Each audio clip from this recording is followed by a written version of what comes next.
Ano ba, Olivia? Huwag ka nang matigas ang ulo. Huwag ka nang sumunod pa sa laot. Ayoko matulad ka sa tatay mo. Nawalan na ako ng asawa.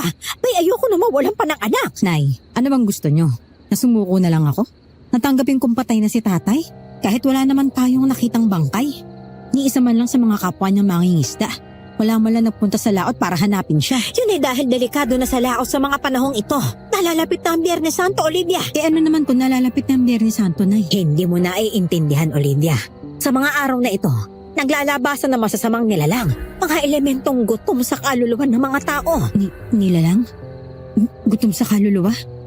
Nay, huwag niyo sabihin ang mga nilalang na yun. Sila ang kumuha kay tatay?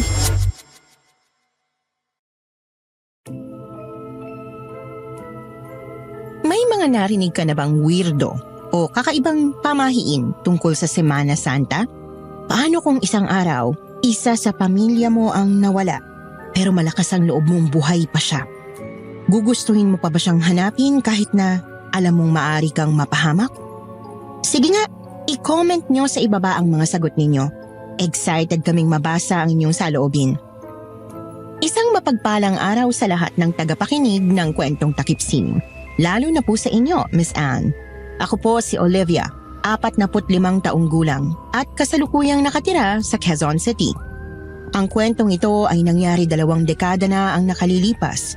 Noong nakatira pa kami sa isang maliit na baryo, malapit sa may baybayin. Isang lugar na mas mabuti nang hindi ko nalang papangalanan pa. Hanggang ngayon, malinaw pa rin sa akin ang bangungot na nangyari sa aming pamilya. Nagsimula ang lahat nang hindi na nakauwi ang tatay ko mula nang pumalaot siya isang araw.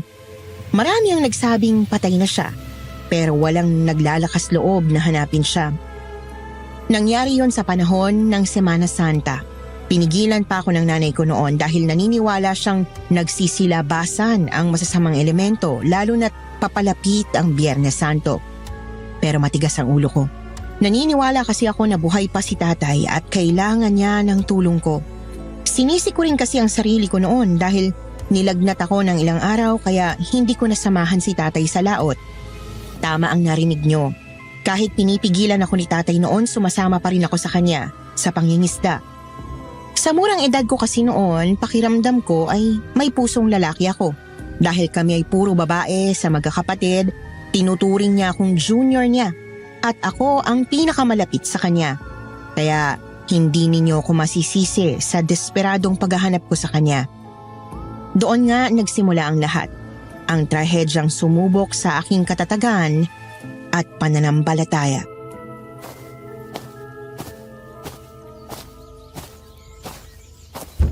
Efren! Efren! Ah, si Olivia yun ah. Teka lang, nasa na ba yung pabango ko rito? Efren, nandiyan ka ba? Oo, Oli! Sandali lang, nandyan na! Ano ba yan? Ang tapang naman ng pabango mo. Matapang ba? Pasensya na, kakaligo ko lang kasi. Pupunta kasi ako sa palengke. Bibili ako ng kape at tinapay para makilamay sa inyo mamaya. Makilamay? Oo, sabi na lang si Olivia, mamaya daw gaganapin yung unang dasal para kay Mang Danilo, di ba? Oli, condolence pala. Ay, talagang sinukuan na ni nanay si tatay, no? Pero ako, Efren, hindi ako naniniwalang patay na si tatay. Malakas ang kutob kong buhay pa siya. Oli, hindi mo ba natatandaan? Nangyari na rin to nun. Doon kay Mang Nardo. Di ba? 5 araw na rin hindi nakakauwi yung tatay mo. Imposibleng makaligtas siya sa laot ang ganong katagal. Walang pagkain, walang maiinom na tubig. Masakit man pero kailangan natin tanggapin na baka... Hindi ako naniniwala, Efren. Hanggat wala akong nakikitang bangkay, naniniwala akong hindi pa siya patay. At kung kinakailangan kong pumalaot para hanapin siya, gagawin ko. Hahanapin ko siya sa laot. Oli, seryoso ka ba dyan? Oo, Efren.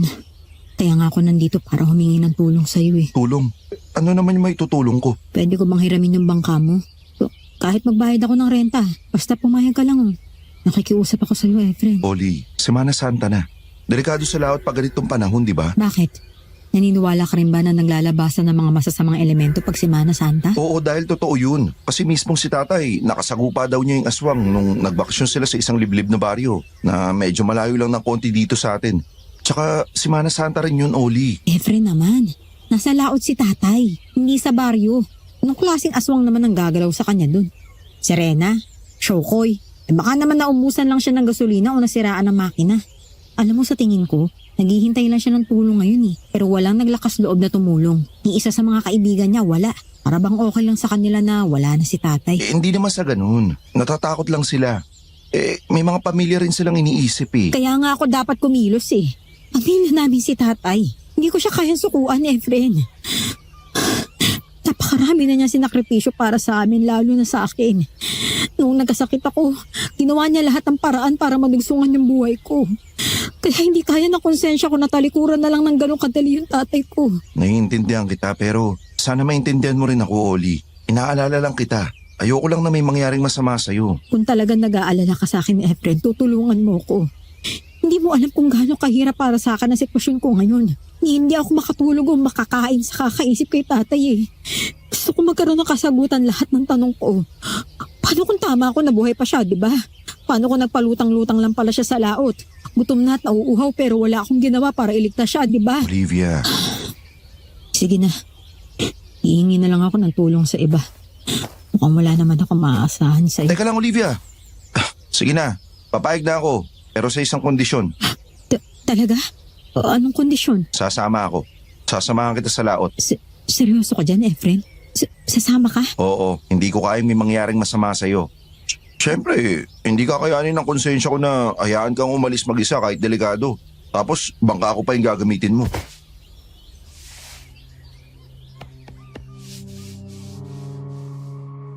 Sa sobrang tuwa ko noon, niyakap ko si Efren ng mahigpit. Matalik na kaibigan ko si Efren simula pagkabata, kaya naman alam kong maaasahan ko talaga siya. Naramdaman ko naman ang pagkagulat niya sa pag-igting ng katawan niya at maski ako, nagulat din sa ginawa ko kaya napabitaw akong bigla.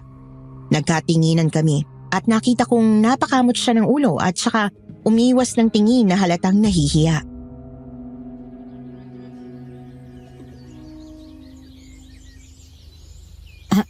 Pasensya na, Efren ha. Sobra lang ako natuwa. Akala ko kasi hindi mo ako tutulungan eh. Pero nagboluntaryo ka pang sumama. Salamat talaga ha. Wala yun. Naiintindihan ko naman yung sitwasyon mo eh. Anak rin ako. At kung ako na sa kalagayan mo ngayon, baka yan din ang gagawin ko. Hindi lang dahil anak niya ako, Efren. Wala naman kasing dapat sisihin kundi ako eh. Kung hindi lang ako nagkasakit, sana nasamahan ko si tatay. Sana mag-asama kami ngayon. Oli, tama na. Huwag mong sisihin ang sarili mo. Kasi hindi mo naman kontrolado yung lahat eh. Basta, hahanapin ko ang tatay ko. Pwede ba kumalma ka muna? Nga pala, alam ba ng nanay mo yung plano mo? Hindi na niya dapat malaman pa na aalis tayo ngayon, Efren. Nasabi ko na sa kanya ito kahapon, pero pinigilan niya lang ako. Pero karapatan pa rin niya malaman na aalis tayo. Nanay mo pa rin siya. Tama ka, nanay ko siya.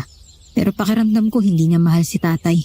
Para kasing wala lang sa kanyang pagkawala ng asawa niya. Tapos nagagalit pa siya kapag pinipilit kong buhay pa si tatay. Kung ano-ano mga pananakot na lumalabas sa bibig niya. Ay, nakakainis. Baka kasi ayaw lang niyang ipakita sa'yo na hindi siya okay. Kasi iniisip din niya yung mga kapatid mo.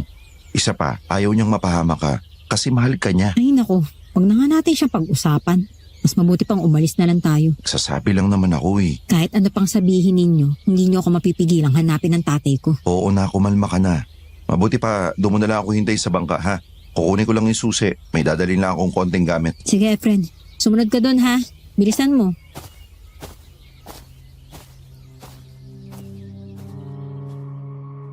Ilang minuto din akong naghintay bago ko nakita si Efren na papalapit sa baybayin at may bitbit na backpack. Sumakay siya agad sa bangka. Habang ako naman ay napalingon sa sigaw ni nanay mula sa di kalayuan. Doon ako kinabahan. Kaya sinenyasan ko si Efren na paandarin na ang makina bago pa kami maabutan. Nag-aatubili pa siya noong una, pero nang tingnan ko siya ng masama, agad din niyang pinaandar ang bangka palayo.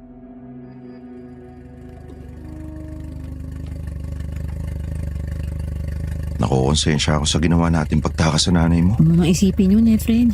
Ayos lang naman siya dun eh. Ang mahalaga, makakarating na tayo sa laot. Mahanap na natin si tatay. Sana nga mahanap natin siya. May awa ang Diyos, Efren. Naniniwala ako mahahanap natin siya. Ay, pasensya na kung nadamay pa kita ha.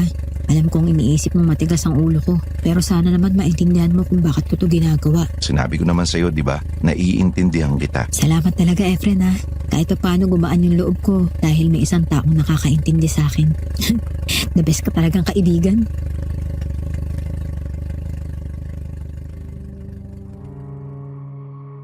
Nakita ko ang matamis ng ngiti ni Efren habang nakatingin siya sa akin. Nagulat naman ako sa biglang pagbilis ng tibok ng puso ko, kaya agad akong umiwas ng tingin. Mula pagkabata, magkaibigan na kami. Naglalaro sa dalampasigan o kahit simpleng tambay lang sa tabi ng bahay. Pero sa mga oras na yon, iba ang naramdaman ko at alam kong mali yun. Kaya imbis na magpatalo sa kung anong gumugulo sa loob ko, ibinaling ko ang atensyon ko sa dala niyang bag.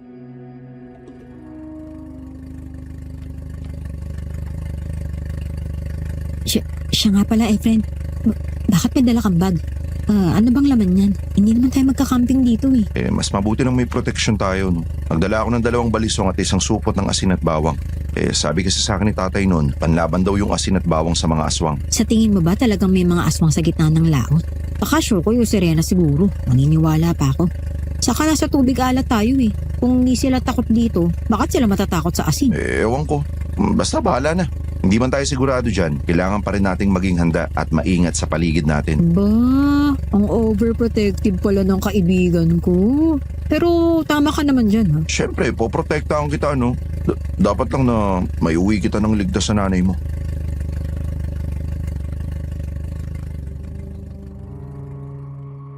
Ewan ko ba, pero alam niyo ba masaan? Kinilig ako sa sinabi niya noon. Alam ko naman na pusong lalaki ako mula pagkabata, pero bakit ganon? Bakit parang may paru-parong gustong kumawala sa tiyan ko dahil lang sa simpleng salita niya? Pero syempre, hindi ko yung pinahalata dahil ayokong aminin noon sa sarili ko na kinikilig ako sa isang lalaki, lalo na at sa kaibigan ko pa talaga.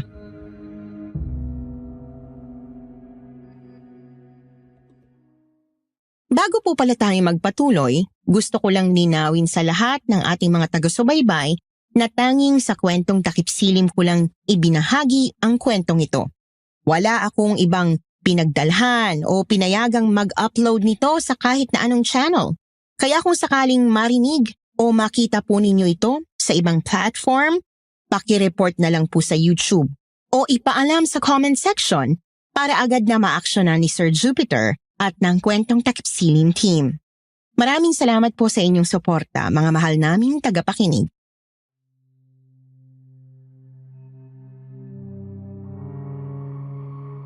Yun nga po, sa pagpapatuloy ng ating kwento.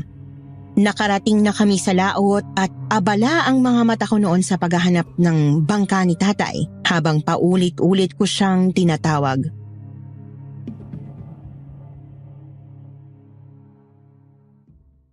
Itay! Nasaan na po kayo?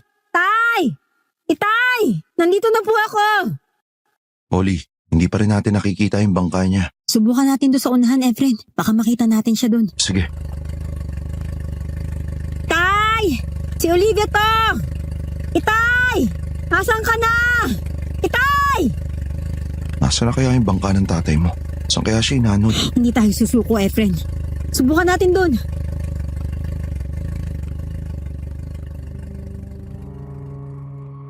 Para kaming nagparada sa gitna ng laot sa kakaikot namin noon, kakahanap sa bangka ni tatay. Pero kahit anino ng bangka, wala kaming nakita. Hindi naman yon naging dahilan para sumuko ako agad, kaya patuloy akong tumatawag sa pangalan niya. Tansya ko, halos 1 oras din kaming paikot-ikot hanggang sa...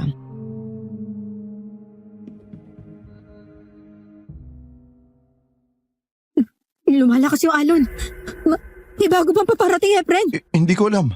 Hindi naman ako nakinig sa radyo eh. Basta kumapit ka lang na mahigpit sa bangka ha. Maghanap muna tayo ng maladaungan. Kumapit ka lang. Alis na tayo rito.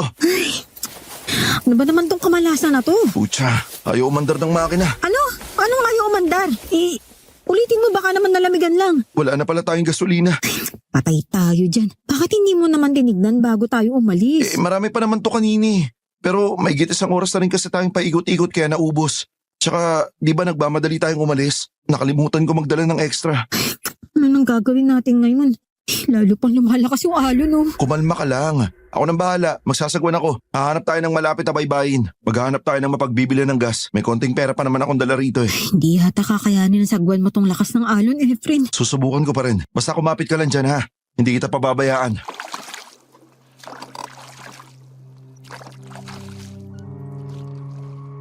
Kinuha agad ni Efren ang sagwan at sinimulang sumagwan ng mabilis habang walang tigil ang buhos ng ulan at lakas ng alon. Halos hindi ko na makita ang ginagawa niya sa kapal ng patak ng tubig. Nanginginig ako, hindi lang sa lamig, kundi sa takot. Alam kong kasalanan ko naman yun. Ako ang dahilan kung bakit napunta kami sa laot. Nakalutang sa gitna ng malalakas na alon at ulan. Walang bakas ni tatay at walang makakatulong sa amin. Mahigit kalahating oras na siyang nagsasagwan pero parang nilalaro lang kami ng dagat. Sa bawat hampas ng alon, pakiramdam ko'y itinutulak kaming pabalik sa gitna. Sa bawat segundo, isang maling galaw lang, pwede kaming lumubog.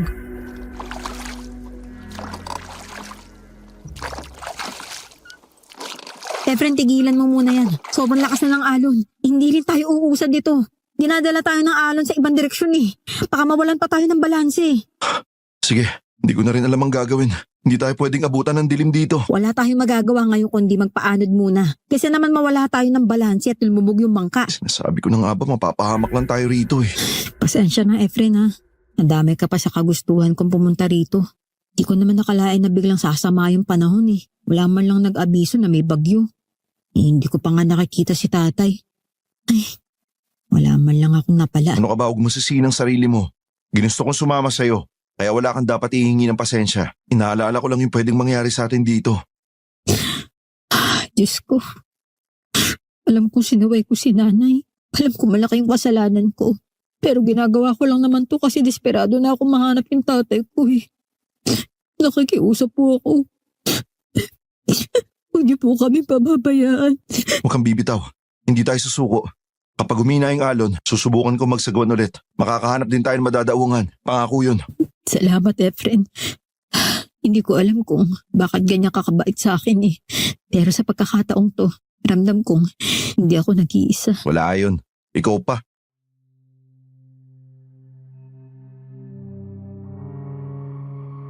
Napangiti ako sa sinabi ni Efren at kahit papaano gumaan ang loob ko. Kahit sa gitna ng takot at pagod, ramdam kong hindi ako nag-iisa. Hindi ko rin maiwasang maramdaman ulit ang mga paru-parong nagliliparan sa tiyan ko.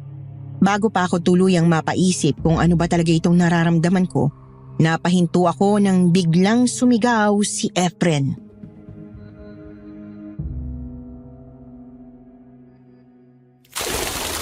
Pucha, ang bag! Anong nangyari? Nahulog ang bag! Hayaan mo na lang, Efren. Wala na tayong magagawa. Iyon lang yung proteksyon na meron tayo. Alangan namang languyin mo pa yun. Kita mo naman na ang lakas ng alon, no? At nasa gitna pa tayo ng laot. Napakamalas talaga ng araw na to.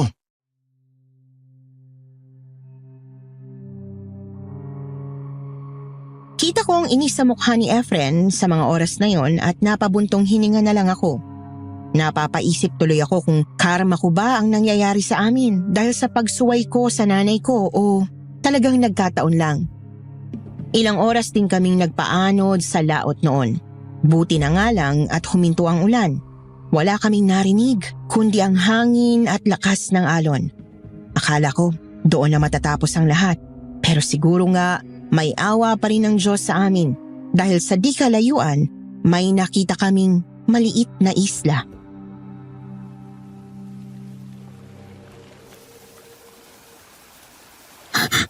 Efren! Kita mo yon? May isla!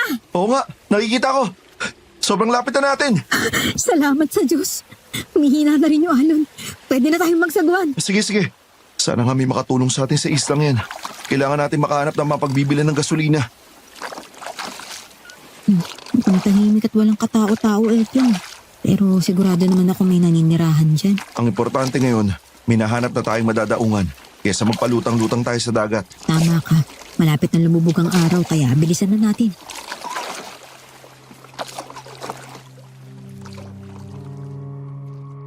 Ilang sandali pa, nakadaong na kami sa baybayin at inilagay ni Efren ang angkla sa buhanginan para hindi maanod ang bangka. Pagkababa namin, inilibot ko ang tingin sa paligid at huminga ko ng malalim. Sa wakas, ligtas na kami.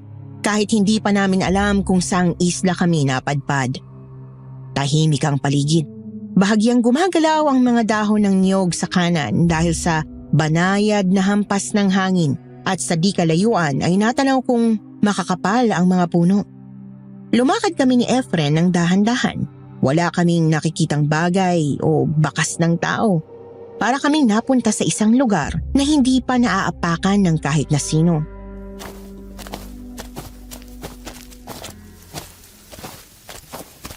Ang tahimik naman dito, Efren. Oo nga no, masyadong tahimik yung lugar na to. Samahan ko ko rito. Ano bang iniisip mo? Hindi ako komportable sa lugar na to eh.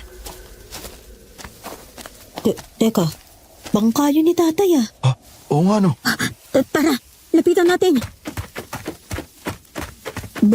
Bakit nandito ang bangka niya? Ibig sabihin, nandito rin siya. Maaaring ang buhay ang tatay mo. Sabi ko na nga ba buhay pa si tatay.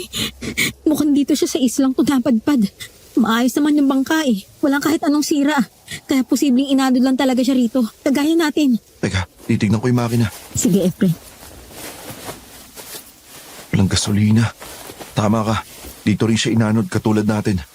Pero bakit hindi siya gumawa ng paraan para makauwi? May mabibili naman sigurong gasolina rito eh. Hindi ko rin alam, Efren eh.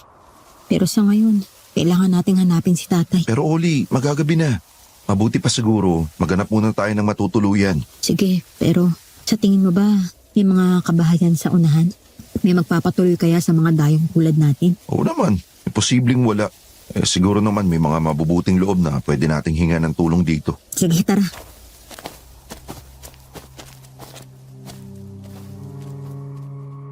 Hindi ko maiwasang makaramdam ng kakaibang kilabot habang naglalakad kami sa sobrang tahimik na lugar na yon. Napatingin ako kay Efren at napansin kong katahimikan niya habang nililibot ng tingin ang buong paligid. Hindi ko alam kung ako lang bang nakakaramdam ng kilabot at takot o pati siya. Ilang sandali pa nakita na namin ang bukana ng baryo. Nagdadalawang isip pa kaming pumasok pero tumuloy pa rin kami.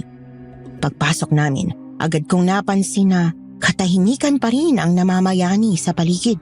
Sobrang tahimik, para bang walang ibang tao ron. Ang mga bahay ay magkakadikit-dikit, yari sa lumang kahoy at amakan. Karamihan ay sira na at halatang matagal nang walang nakatira. Napatingin ako kay Efren, pareho kaming nagulat. Wala man lang batang naglalaro o kahit ingay man lang ng hayop.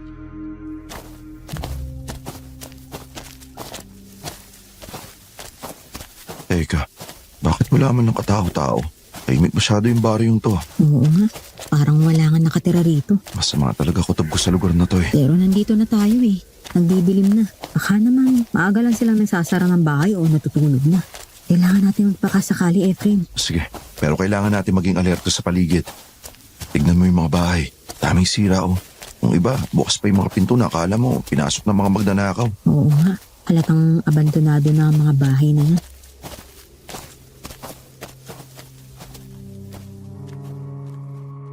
Bigla namang napukaw ang atensyon namin nang may narinig kaming nagbukas ng pinto at may lumabas na matandang lalaki mula sa isang bahay.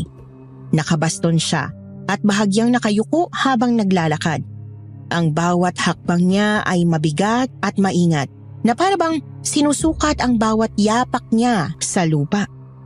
Hindi siya tumingin ng diretso sa amin. Sa halip, nakatuon lang ang paningin niya sa lupa habang dahan-dahang lumalapit.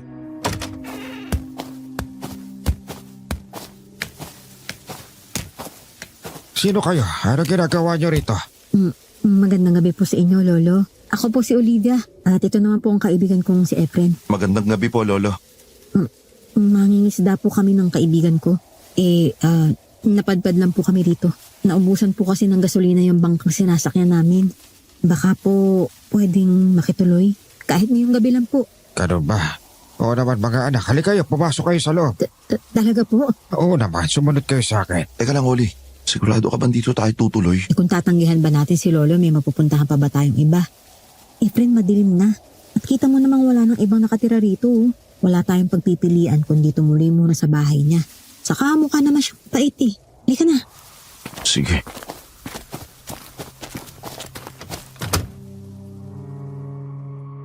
Pagpasok namin sa bahay, agad kong napansin na magulo ang loob nun. Halatang walang nakatirang babae dahil sa kalat ng paligid. Mabigat ang hangin sa loob at may kakaibang amoy na hindi ko mawari. Kahit nandidiri ako, pinigilan ko na lang ang sarili kong magsalita. Baka kasi ma-offend si Lolo kung magkomento pa ako. Nagkatinginan kami ni Efren at halatang pareho ang nasa isip namin, pero pinilit kong huwag ipahalata at ngumiti na lamang.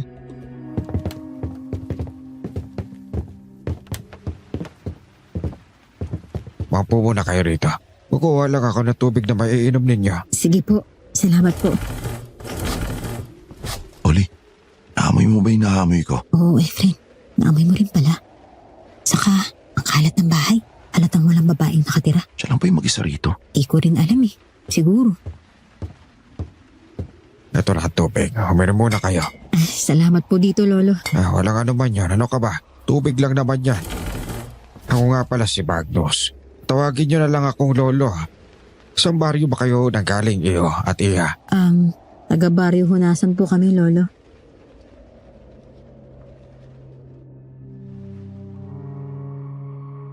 Itinago ko na lang sa tawag na baryo Hunasan ang lugar namin para itago ang tunay na pangalan ng baryong pinanggalingan namin, Miss Anne. Para maiwasan ko pong magkaroon ng haka-haka ang mga makakapakinig nito doon sa aming lugar. Lalo na at maayos naman ang pamumuhay ng mga nakatira doon ngayon.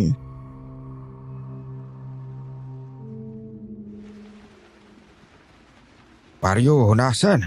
Abay, layo naman ang pinanggalingan ninyo. Oo nga po eh. Hindi rin po namin talaga inaasahan na nangyari kanina. Aba talaga namang siniswerte ako ngayon ha. Sinuwerte? Ibig ko sabihin, maswerte ako dahil bukas sa kaarawan ko. Natupad ako na dun sa kahilingan ko magkaroon ng bisita sa gaganaping salo-salo bukas. Kaarawan niyo po pala bukas. Kayo lang po ba mag-isa rito? Hindi naman ako mag-isa. May anak akong lalaki. Pasensya na kayo sa ubo ko. Nasan po siya? Bakit niya po kayo iniwan dito? Pauwi na rin yan. Okay po. Kala ko po talaga kayo lang mag-isa rito eh. Lolo, bakit po parang walang ibang tao rito bukod po sa inyo? Yung ibang bahay po kasi halatang inabandona na. Nasaan na po ba yung mga nakatira sa mga bahay na yun? Tagal na panahon simula nang lumipat sila sa bayan. Kaya kaming dalawa na lang ng anak ko si Lucio ang natira dito. Hindi kasi nila kinaya ang pamumuhay dito eh. Kung sa walang linya na kuryente, malayo pa ang ospital at palengke. Sobrang layo po ba talaga ng bahay mula rito? 5 kilometro pa ang lalakarin ninyo paglabas nyo. Makitid pa daanan. Hindi basta-basta makakapunta sa bayan lalo na kapag may madaling sitwasyon. Kaya po pala napilitan na lang talaga ang mga tao na lumipat. Oo, ganun na nga iya. Pero kayo po, Lolo, bakit hindi na lang po kayo sumama sa kanila noon pa? Hindi po ba kayo nahihirapan dito? Lalo na kung wala nang ibang tao sa paligid. Kaming mga matatanda na. Gusto namin na tahimik na buhay. Mas mabuti nang walang ingay at gulo. Sanay na rin kami sa dilim. Tuwing gabi may lampara naman at sanay na rin ang katawan namin sa ganitong uri ng pamumuhay. Pero hindi po ba kayo natatakot? Lalo na kapag gabi, tapos madilim. Wala rin pong kapitbahay. Bakit naman kami matatakot? Mga lalaki kami pareho ng anak ko. Sigurado kaming ligtas sa baryong ito. Pero paano po kung magkasakit kayo rito? Malayo po ang ospital mula rito. Tingnan niyo naman po yung ubo niyo. Malala na po yata yan, Lolo. Kailangan niyo na po yata ipa-check up sa doktor. Hindi naman po sa pakikialam, Lolo ha. Nag-aalala lang po kasi ako sa inyo. May edad na po kayo. Napakahirap pa rin pong isipin na kayo lang pong dalawa rito. Paano po kung sabay kayo magkasakit? Maraming mga halamang gamot dito. Hindi yan magiging problema. Hindi pa naman ako namamatay sa ubo saka wala rin kaming pera pambayad sa doktor kahit nga gamot man lang.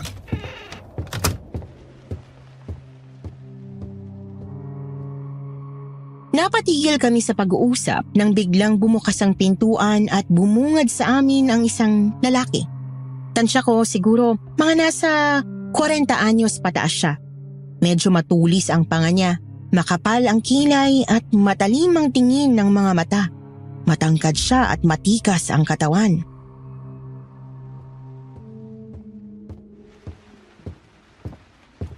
Aba, may mga bisita pala kayo, Amang. Halo siya, anak. Si Olivia at ang kaibigan niya si Efren. Mga mangingistang napadpad dito sa Isla Barbara. Buti na lang dito sila tumuloy sa ating baryo. Iya, siya si Lucio, yung aking anak. Hello po, Manong. Sana po ayos lang po sa inyo na makatuloy kami saglit dito kahit isang gabi lang. Oo naman, Iya. Pwede kayo rito. Masaya nga ako sa pagdating ninyo eh. Tamang-tama, kaarawan ni Amang bukas. Aalis na po kasi kami bukas. Kailangan po kasi naming hanapin ng... Mapagbibilan po ng gasolina.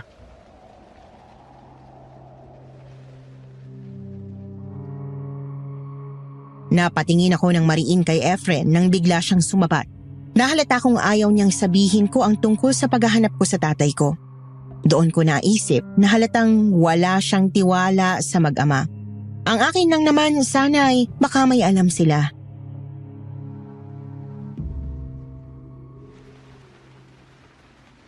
Ganun ba? Malayo pa ang istasyon ng gasolina rito. Nasa bayan pa.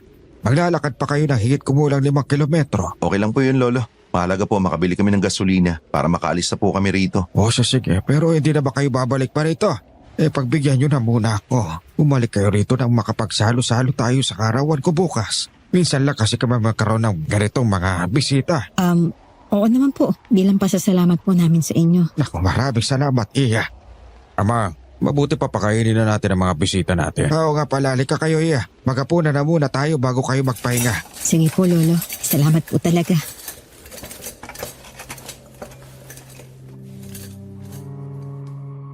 Nanlaki naman ang mga mata ko nang makita ko ang dugo sa likurang bahagi ng kamay ni Manong Lucio. Pero hindi ko na lang din yun pinansin. Naunahan na kasi ako ng hiya nun. May pagka-dominante at seryoso kasi ang aura niya. Sumunod na lang ako kay Efren at umupo sa harap ng hapagkainan. Napatitig naman ako sa laman ng baboy na lumulutang sa mangkok na may sabaw. Napansin ko kasing hilaw ito. Pero inisip ko noon na baka nagkamali lang ako ng tingin. Hanggang sa natikman ko na yon.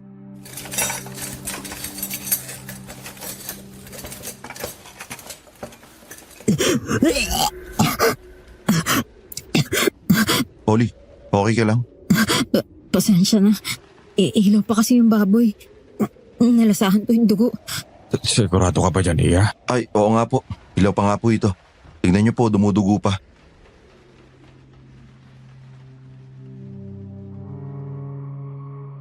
Nakumpirma din nga yun ni Efren nang kinuha niya ang laman mula sa sabaw at nakita ang madugong parte na yon. Nakita ko naman ang pagkunot ng noo ni Mang Lucio na halatang galit tsaka tiningnan ang kanyang ama.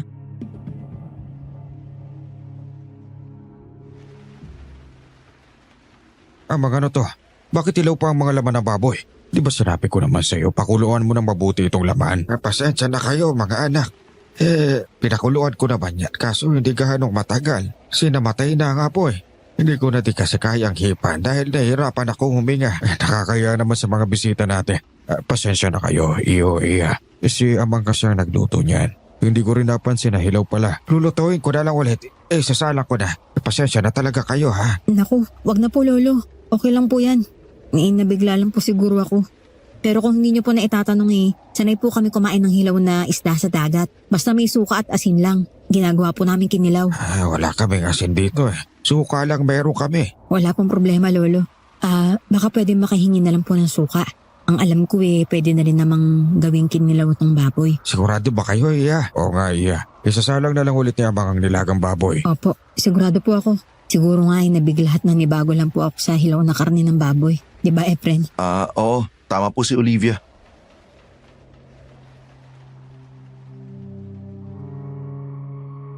Sa totoo lang, bukod sa naaawa ko kay Lolo Magnus, napansin ko ring wala namang kalasa-lasa ang sabaw kaya pinili ko na lang na humingi ng suka. Halata kasing hindi ito hinaluan ng asin o kahit na anong pampalasa. Doon na ako nagsimulang makaramdam ng kakaiba pero hindi ko pa rin yon ipinahalata.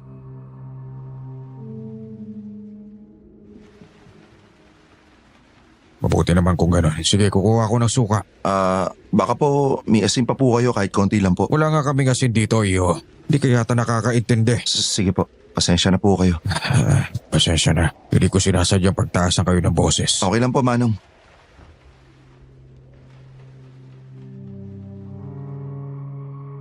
Sobra nga akong nagulat noon nang pinagtaasan ng boses ni Manong Lucio si Efren dahil lang sa paghingi nito ng asin. Para bang apektado siya na muling nabanggit ni Efren ang salitang yon. Doon ako mas kinutuban at nakaramdam ng kakaibang kaba.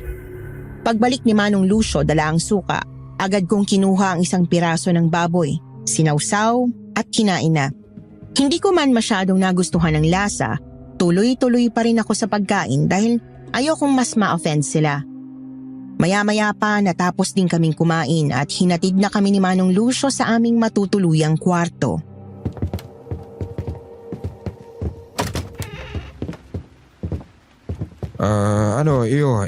Ayos lang ba sa inyo itong kwartong ito? Opo, Manong. Pwede na po ito, di ba, Efren? Oo naman, pwede na tayo rito. Tsaka isang gabi lang naman tayo matutulog eh. Salamat po sa pagpapatuloy niyo sa amin, Manong. Pasensya na kayo ha. Maliit lang kasi ang bahay namin eh. Okay lang po talaga, Manong Lucio. Hindi naman po kami masela ni Efren eh. O siya, sige, maiwan ko na muna kayo rito.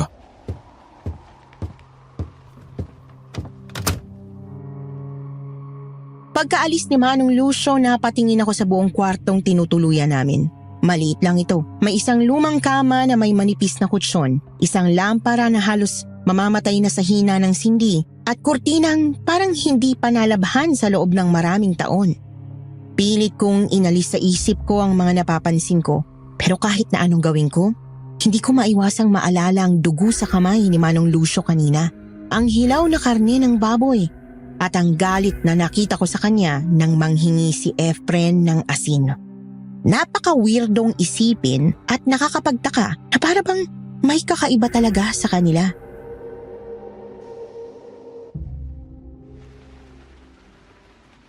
Wala akong tiwala sa mag-amang yun. Kaya ba, pinigilan mo ako kaninang magsalita tungkol sa paghahanap natin kay tatay? Oo, hindi mo dapat sabihin ang tungkol dun sa kanila kasi hindi pa natin sila lubusang kilala. Tsaka, hindi mo ba napapansin na parang may kakaiba sa mga kinikilos nila? Sa totoo lang, napapansin ko rin yan, Efren eh. Masama rin ang kutob ko. Nakita ko kasi ang kamay ni Manong Lucio kanina. May dugo. Gusto ko nga siyang tanungin tungkol dun eh. Pero naunahan ako ng hiya at saka ang takot. Hindi na tayo dapat nagpunta pa rito eh. Alam mo, kung dala ko lang yung bag ko, sinabuyan ko na sila ng bawang at asin. Sa tingin mo ba, aswang sila, Efren?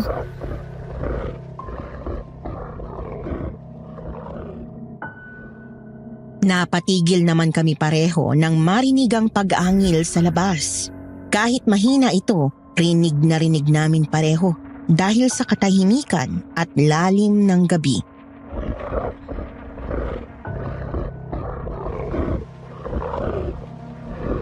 Ano yun? Bakit parang may mabangis na hayop na umaangin sa labas? Teka, sisilipin ko. Sige, Utsa, Efren, ano nakita mo? Olivia, tama nga ang kutob ko. Naloko tayo na mag-amang yun. Mga aswang sila. Anong sabi mo? Tama ang hinala natin. Mga aswang nga sila. Nasa labas sila ng bahay, tignan mo.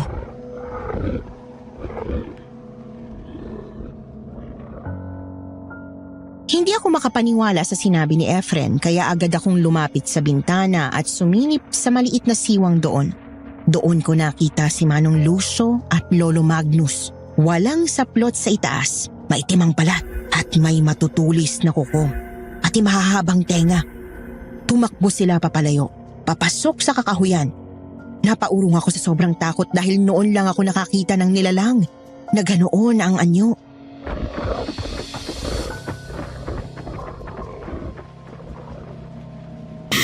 Ang hayop! Aswang nga sila! Shh! Huwag ka maingay. Baka marinig nila tayo. Wala na sila sa labas. Nakita ko silang tumakbo patungo sa kakahuyan. Efren, baka tama nga si nanay. Baka may kinalaman ng mga aswang na yun sa pagkawala ng tatay ko. Posible nga yan. Pero isa lang ang sigurado ko ngayon. May binabalak silang masama sa atin. At hindi tayo ligtas dito. Pero Efren, kung may kinalaman nga sila sa pagkawala ni tatay, kailangan nating manatili rito. Ano? Holly, ingat tayo sigurado dyan sa iniisip mo. Mas mahalaga ngayon, mailigtas natin ang sarili natin. Kailangan nating makaalis rito. Pero Efren, diba yun naman ang pinunta natin dito? Ang mahanap si tatay. Nandito sa isla ang bangkay niya. At kung naanod man siya sa islang to, posibleng dito din siya napadpad sa baryong to. Pero mapapahamak tayo sa gagawin mo. Hindi mo ba naisip yun? Paano kung mali ka? Paano kung napadpad siya sa ibang baryo o kaya sa bayan? Malalagay lang yung buhay natin sa peligro at mas lalong hindi natin mahahanap ang tatay mo. Hindi ko na alam, Efren. Hindi ko na alam ang iisipin ko. Huwag ka masyado magpapadala sa emosyon mo, okay? Naiintindihan ko na desperado kang hanapin ng tatay mo. Pero sa pagkakataong to, kailangan natin isipin ang kaligtasan natin. Hindi tayo pwedeng mamatay rito.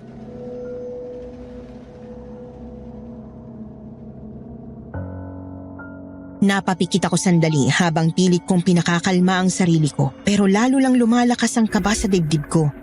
Sumandal ako sa pader, pinipigilan ang luha ko. Ayokong umiyak pero sobrang bigat ng dibdib ko noon.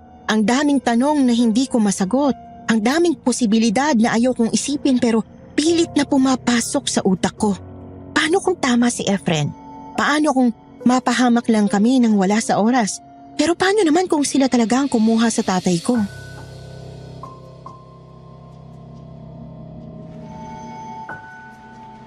Naiintindihan ko kung saan nanggagaling yung iniisip mo, Oli. Pero hindi tayo pwedeng sumabak sa gera na wala man lang tayong dalang armas. Wala tayong proteksyon o panlaban. Sa ngayon ang naiisip kong plano, magpanggap na walang alam sa kanila. Total alam naman nilang pupunta tayo ng bayan bukas para makabili ng gasolina. Yun ang pagkakataon natin para makaalis rito at mahanap ang tatay mo. Sa tingin mo ba, buhay pa si tatay? Paano kung pinatay pala siya ng mga aswang na yun? Ayoko isipin na gano'n, Efren.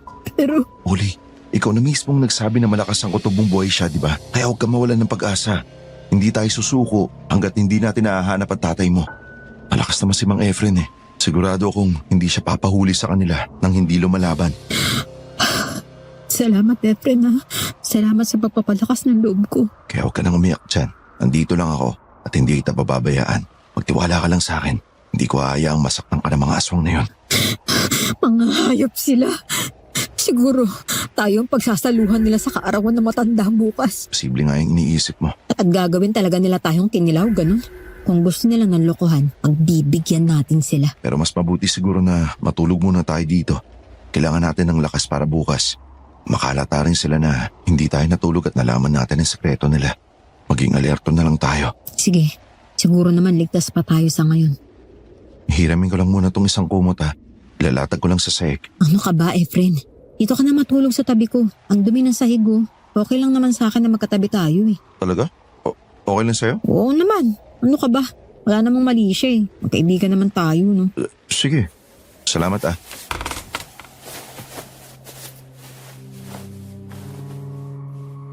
Pagkahiga ni Efren sa tabi ko, hindi ko naman maiwasang mailang, lalo na nang malanghap kong amoy ng pabango niya.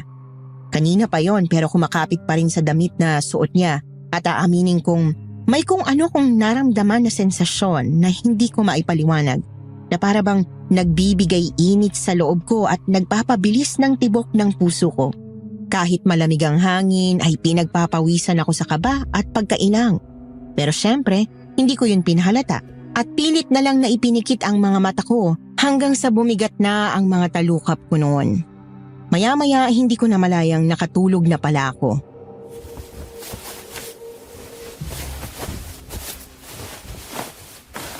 Oli, gising. Teka. Umagat na ba, Efren? Shh, huwag ka maingay. Baka parang tala tayo. May sasabihin ako sa'yo.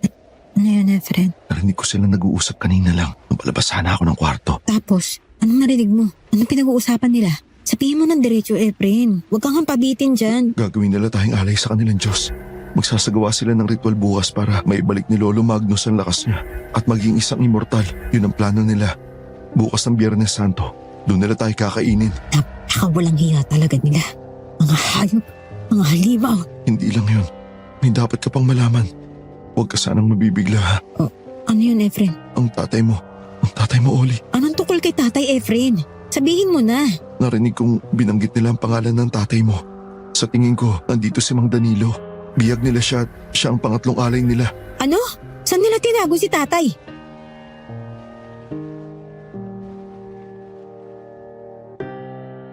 Mabilis na tinakpan ni Efren ang bibig ko nang bahagya itong lumakas dahil sa magkahalong emosyon ko. Takot, pag-aalala at galit ang nararamdaman ko noong mga oras na yon. Gusto ko nang kumprontahin ang dalawang walang hiyang aswang pero pinipigilan ako ni Efren. Pilit kong pinakakalmang sarili ko bago akong nagsalita muli.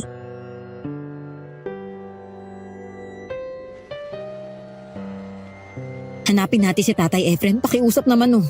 Hindi tayo aalis dito hanggat hindi natin siya nakikita. Itatakas natin siya dito, Efren. Hindi ko rin alam kung saan nila dinala o tinago ang tatay mo. Putya, talagang mga aswang yan oh. Mga walang hiya, mga walang awa. Ano kayang ginawa nila kay Tatay? Saan nila dinala si Tatay? Kumalma ka, okay? Kailangan natin mag-isip ng tamang plano. Hindi tayo pwede magpadalos-dalos dahil lang dyan sa nararamdaman natin ngayon. Kahit ako galit na galit din sa kanila. Pero wala tayong panlaban. Mga aswang sila. Kung hindi tayo mag-iisip ng maayos, baka imbis na mailigtas pa natin ang tatay mo, mas lalo pa siyang mapahamak. Patay na rin tayo. Pero anong gagawin natin, Efren? Hindi ko nga alam kung anong ginawa nila sa kanya eh. Kung pinapakain ba nila siya, kung ayos lang ba siya, kung nakakatulog ba siya. Nag-aalala na ako. Tana, Oli. Tana, tatagan mo ang loob mo. Tutulungan kitang mailigtas ng tatay mo, okay? Poprotektahan kita kahit ikamatay ko pa. Salamat, Efren. Salamat talaga. Wala yun. Basta ikaw. Mahal kita eh. Anong sabi mo? Pakiulit nga. Ano yun? Nanggaling yun sa ilalim nitong sahig. Ibig sabihin, may underground sa ilalim nito. Siguro nga. Posibleng nandyan si Tatay Efren. Iya. Gising na ba kayo mga anak? Sandali na po, Lolo. Nandiyan na po. Pasensya na kung ginising ko kayo. Nakahanda na ang almusal sa mesa. Hindi po, okay lang po. Kagigising lang din po talaga namin. Ganun ba? O sige, halina kayo at mag-almusal. Lolo, wag na po. Nakakaya na po eh. Kailangan na po namin umalis habang hindi pa mainit ang sikat ng araw. Alis na pala kayo. Pero babalik naman kayo sa karawan ko mamaya, hindi ba? Siyempre naman po, Lolo. Malaki po yung pasasalamat namin sa inyo sa pagpapatuloy niyo po sa amin dito kaya dapat lang po na balikan namin kayo. Mabuti naman kung ganun, iyo.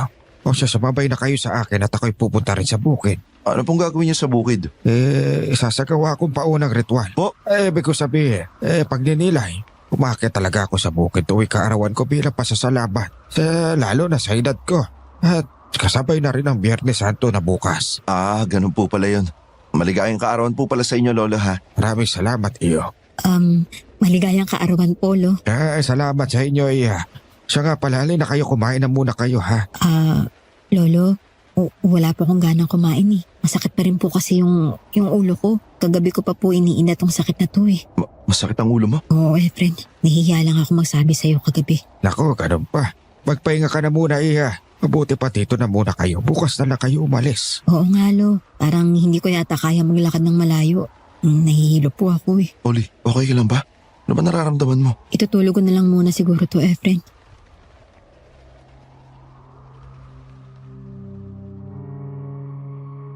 Nakita ko ang pagkagulat sa mukha ni Efren at ang pagkataranta dahil pati siya ay napaniwala ko sa pagpapanggap ko. Nagdadrama talaga ako noon dahil gusto ko talagang manatili doon para malaman kung nasa ilalim ng kubong yon ang tatay ko. Alam ko maraming maiinis sa inyo sa ginawa kong yon pero siguro hindi nyo maiintindihan ang nararamdaman ko nung mga sandaling yon hanggat hindi nyo pa nararanasan na malagay sa sitwasyon ko noon. Mahal na mahal ko kasi ang tatay ko. Kaya ganoon na lang ang pag-aasam kong malaman kung ligtas ba siya o hindi.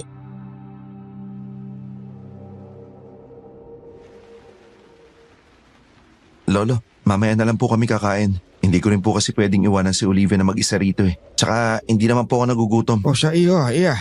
Alis na ako, ha. Hintayin niyo ako makauwi din eh. Opo, Lo. Sige po. Mag-iingat po kayo. O siya, sige, salamat.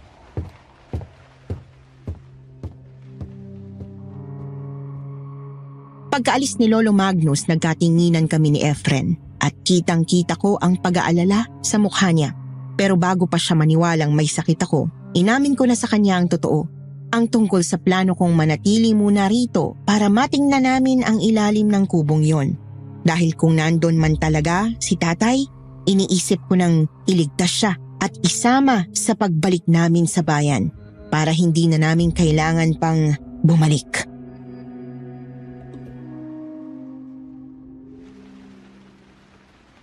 Efren, ayos lang talaga ako dito. Ka mag-alala. Ginawa ko lang yun para may dahilan tayong manatili rito. Ano? Ano naman ba yung iniisip mo? Kailangan na nating umalis rito. Pakiusap naman, Efren oh. Gusto ko lang talaga malaman kung nasa ilalim ba ng kubong to ang tatay ko. Gusto ko malaman kung saan nila tinago si tatay.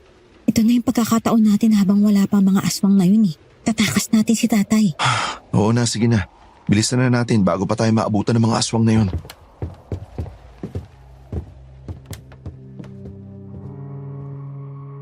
Dahan-dahan kaming naglakad papunta sa likuran ng kubo habang pinagmamasdan ang paligid.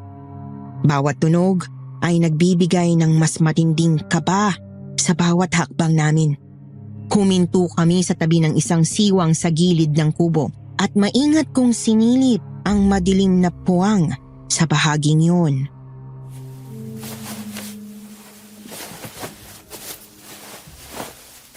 Efren, tingnan mo. May maliit na daanan pababa. Oo, tara. Dahan-dahan lang tayo. Sana nga nandyan si Tatay Efren. Sana nga. Dahan-dahan, Olivia. Baka matisod ka dyan. Madilim. Ayos lang ako. Ano ka ba? Masyado ka naman protective eh. Siyempre, baka mapilay ka. Paano ka makakatakbo niyan mamaya pagtakas natin? Mahirapan tayo. Oo na. Nag-iingat naman ako eh.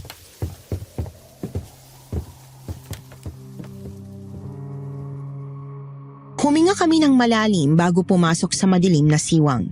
Nang masilayan ko si tatay sa loob ng kulungan na gawa sa matitibay na tabla, parang huminto ang mundo sa paligid ko.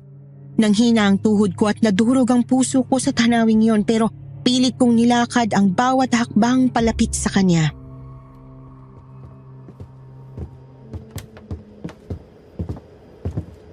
Tay? Tay!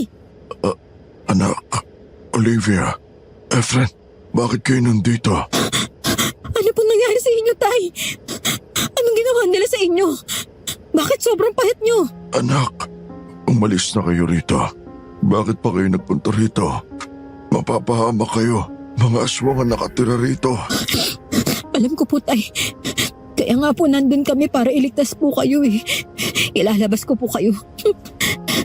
Itatakas ko po kayo rito. Anak, hindi. Olivia, hindi ko na kayang tumakbo kahit lumakad ng maayos. Kung ipipilit nyo, mamamatay tayong tatlo. Nanghihina na ako. Pero Tay, hindi ko kayang iwan ka lang dito. Lalo na sa sitwasyon nyo ngayon. Anak, makinig ka sa akin. Huwag ka nang matigas ang ulo. Umalis ka na rito.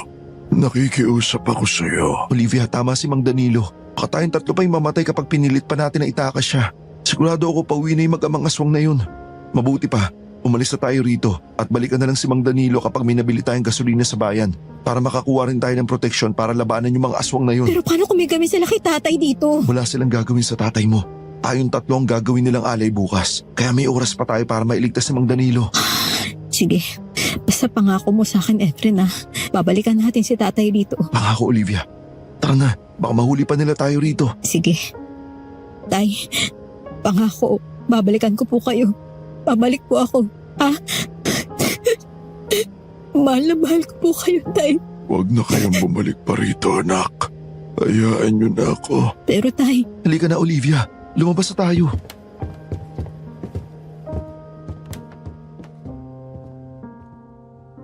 Hinila ako ni Efren palabas pero ang mga mata ko ay napako pa rin sa tatay ko.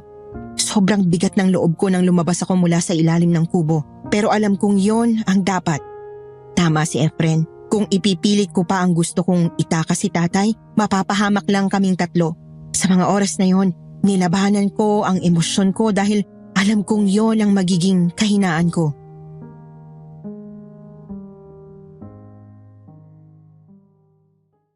Pagkalabas namin ni Efren sa bukana ng baryo, mabilis kaming naglakad na para bang may humahabol sa amin.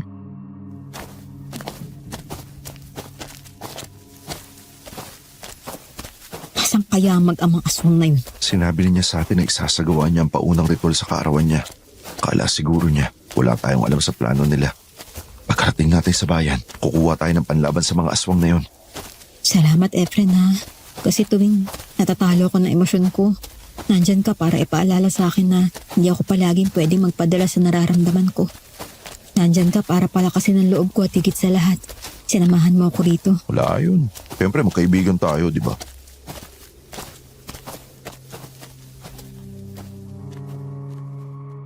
Hindi ko maintindihan, Miss Anne. Pero sa sinabi niyang yun, may kung anong kumirot sa dibdib ko. Parang may bahagyang napasag sa loob ko. Tama naman siya, Pero bakit parang umaasa pa rin ako na mas malalim pa doon ang dahilan niya? Pinilit ko na lang na ibaling ang atensyon ko sa paligid namin bago pa ako tuluyang madala sa nararamdaman ko. Mahigit 1 oras din kaming naglakad noon bago makarating sa bayan. Pagdating namin, dumiretso si Efren sa maliit na stasyon para bumili ng gasolina. Buti na lang talaga, may dala siyang pera. Kung hindi ko alam kung paano kaming makakauwi sa amin. Napakunot noon naman ako nang makita siyang nakangiti habang kausap ang tindera, kaya nang lumapit siya, hindi ko maiwasang makaramdam ng inis sa kanya.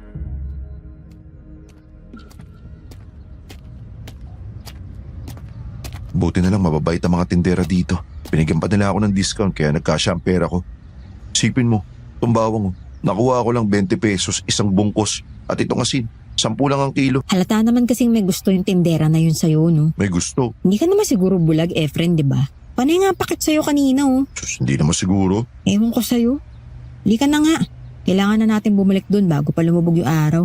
Teka lang, bakit bigla na lang ba umiinit yung ulo mo? May nagawa ba ako mali? Ako? Mainit ang ulo? Sa isip mo lang yun. Ayos lang ako, no? Nagsiselos ka, no? Ako? Magsiselos? Kadiri. Hindi tayo, no? Oo, nagsiselos ka eh. Di ka magiging ganyan kung hindi. Bakit naman ako magsiselos? Parehos tayong maton, no? Tingnan mo yung boses ko, oh. Kakadiri naman yung iniisip mo. Parehong maton. Olivia, kahit kailan hindi ka naging ganyan sa paningin ko. Kasi para sa akin, ikaw ang pinakamagandang babae na nakilala ko.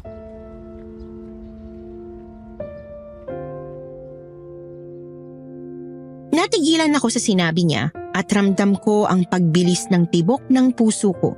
Para akong nawala sa sarili nang mapansin kong nagkatitigan na pala kami. Dahan-dahang naglapit ang mga labi namin. Pero bago pa lumapat ang labi niya sa akin, mabilis akong umatras. Nakaramdam ako ng hiya. Parang nagising ako at napaisip na mali yun.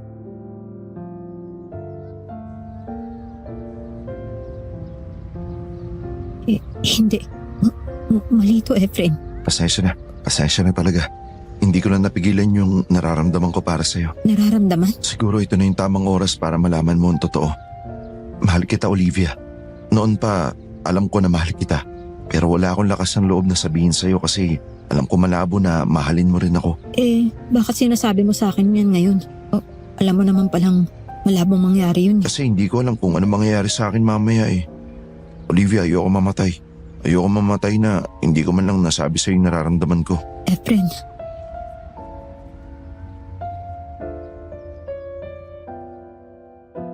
Natameme ako sa sinabi niya. Hindi ko alam kung paano magre-react. Gulong-gulo ko noon. Hindi niyo rin ako masisisi. Mula pagkabata kasi iniisip ko na lalaki talaga ako at nangako ako kay tatay na hindi ako mag-aasawa ng lalaki. Para sa akin, ako ang junior niya. Pero sa mga sandaling yon, iba ang tama ng mga sinabi ni Efren sa akin. Alam kong may puwang na siya sa puso ko at hindi ko kakayanin kung mawala siya sa akin.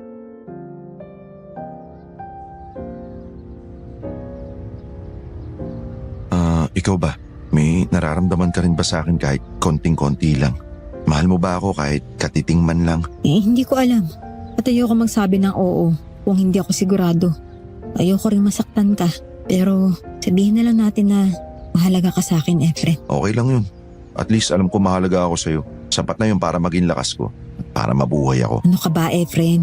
Siyempre naman, mabubuhay ka. Makakauwi rin tayo. Maliligtas din natin si tatay. Diba nangako ka, Efren? Nangako ko na ililigtas natin ang tatay mo. Pero hindi ko may papangakong... Tama na, Efren. Tama na. Mangako ka sa akin. Mabubuhay ka.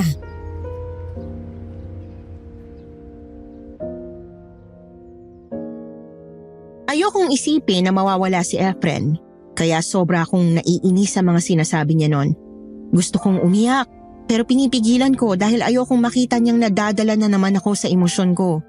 Pero sa totoo lang, halos hindi na ako makahinga sa sobrang sikip ng dibdib ko. Hanggang sa maramdaman kong hinawakan ni Efren ang kamay ko.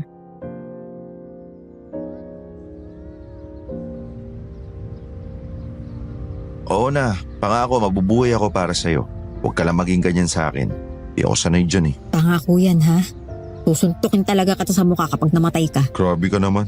Patay na nga yung tao, susuntukin mo pa. Malamang, nangako ka kaya sa akin. Kaya dapat mong tuparin yun, no? Pangako, Olivia. Dapat lang, Efren. O siya, okay na. Tara na. O sige, doon na muna tayo dumaan sa kagubatan. Baka may makita tayong pwede nating gamiting panlaban sa kanila. Bakit hindi ka man lang nagdala ng balisong, Efren? Sana humingi na lang tayo ng tulong sa mga tao ron. Sa tingin mo pagkatapos tayong maluko ng mag-ama, magtitiwala pa ako sa ibang tao?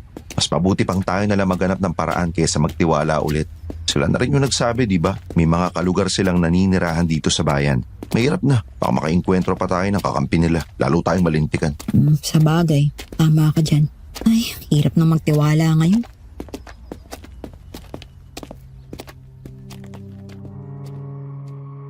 Hindi na nga ako kumontra pa sa sinabi ni Efren dahil ramdam ko noon ang trauma niya sa panloloko na ginawa ng mag-amang aswang. Agad na nga kaming nagtungo sa kagubatan. Sa paghahanap namin nakita namin ang halamang kugon at nilapitan namin yon ni Efren.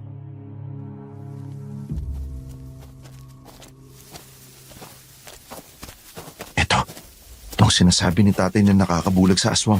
Kapag dumikit ito sa balat nila, pwede silang mangati o mapasok. Depende sa uri ng aswang na makakasagupa natin. Ibang klase ka talaga, Efren. Ang dami mong nalalaman, ha? Siyempre. Kailangan muna natin maghanap ng pamalong kahoy. Tapos saka natin itali ng mga dahon ng kugon. Ayun, inakita na ako. Pwede na siguro yan. Sige, ako nang bahala magtali para mas maigpitan ko ng mabuti. Ginagawa mo talaga akong babaeng babae, no? Alam ko rin naman yan. Ako na nga, Olivia.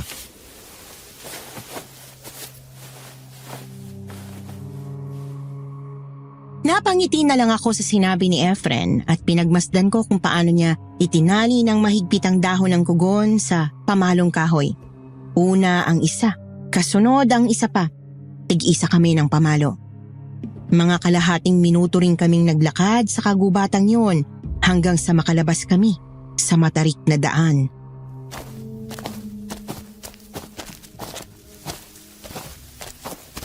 Efren, naisip ko, siguro dapat dalhin na natin tong gasolina sa bangka.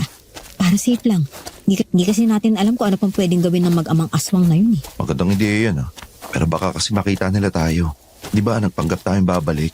Baka isipin nila na... Efren, babalik naman talaga tayo. At pwede naman natin sabihin na nilagay lang natin ng gasolina sa bangka. Gagawa tayo ng dahilan para maniwala sila. At kung mabuking man tayo sa plano natin, edi labanan natin sila. Total, may dala naman tayong panlaban, di ba? Ang importante, malagyan ng gasolina ang bangka para kapag maitakas natin si tatay, madali na lang umalis sa islang to. Sige, tama yung naisip mo.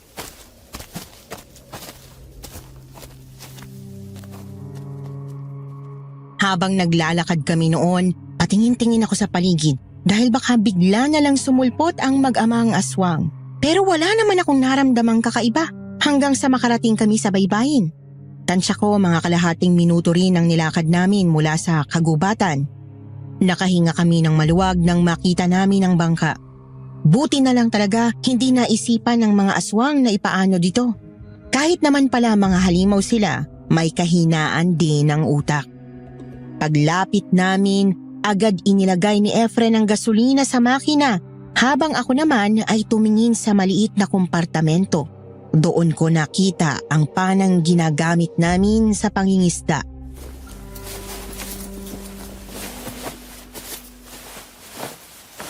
Efren, pwede natin gamitin to, laban sa mga aswang. Iba magaling kang pumana. Ayos, nadala ko pala yan.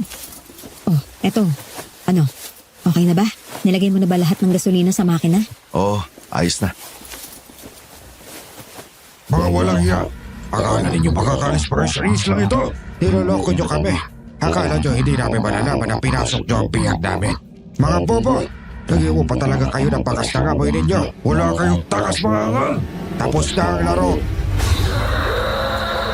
Nanginig ang tuhod ko noon nang makitang nasa harap na namin ang dalawang halimaw na hindi na anyong tao.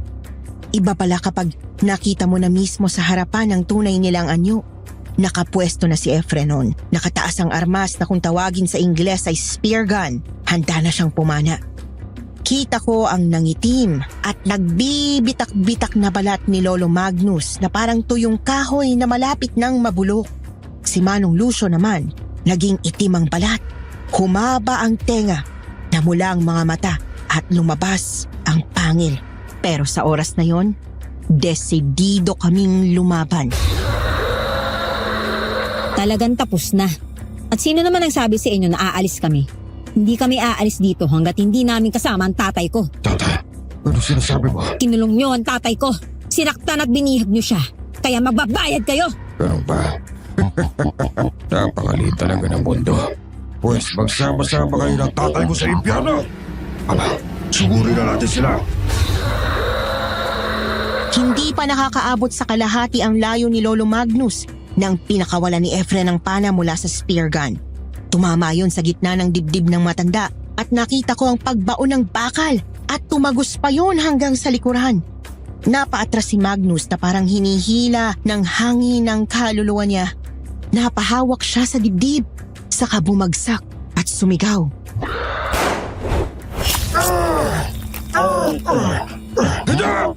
Ano ka ngayon, aswang? Lalabang ka pa? Magbabayad kayo. Ang bilis niya. Wala nang bala ang pana. Efren! Umilag ka! Uubusin ko na. Utsa, sakit! Nanlaki ang mga mata ko nang tumilapon si Efren sa buhangin. Dinig kong pag-angal niya sa sakit at doon ako binalot ng galit. Hindi na ako nag-isip pa. Basta sinugod ko na lang ang aswang. Mahigpit kong hinawakan ang pamalong kahoy na may kugon at umatake ako. Ramdam kong kaba, pero mas nangingibabaw ang galit ko noon kaya hindi ako nagpatinag. Hayop kang halimaw ka! Hindi mo ko kaya, babae. Olivia! Sumugod si Efren, hawak ang pamalong kahoy pero mabilis nakaiwas ang aswang. Nagliyabang mapupulan nitong mga mata habang muling umatake at tumilapon si Efren sa lakas ng hampas. Rinig ko ang malakas niyang daing at sa sandaling yon halos manlambot na ang mga tuhod ko sa takot. Para akong nauupos. Unti-unting nawawalan ng pag-asa habang pinipilit kong tumayo para kunin ang asin at pawang sa buhangin na naitapon ko kanina. Napatitig ako sa langit. Naghahabol ng lakas. Nang bigla kong naalala ang verse na itinuro sa akin ni nanay nung bata pa ako. Ang dasal na dapat kong sambitin kapag nasa peligro ang buhay ko. Noon, aking pastol. Hindi ako magkukulang. Pinapahimay niya ako sa luntiang pastola. Inaakit niya ako sa tahimik na tubig. Pinapanumbalik niya ang aking kalakasan. Pinapatnubayan niya ako sa tamang landas. Naniwalang sa kanyang pangalan. Tama na! Tumahimik ka! Kahit ako'y dumaan sa libis ng dilim, hindi ako matatakot sa anumang panganib sapagkat kasama kita. Ang iyong pamalo at tungkod, ang aking kaaliwan. Ang sakit! Tama na! Maawa ka! Nihahanda mo ang hapag para sa akin. Sa harap ng aking mga kaaway, pinapahiran mo ng langis ang aking ulo at umaapaw ang aking saro. Tunay na kabutihan at habang susunod sa akin sa lahat ng araw ng aking buhay at mananahan ako sa bahay ng Panginoon magpakailanman. Hindi ko na kaya!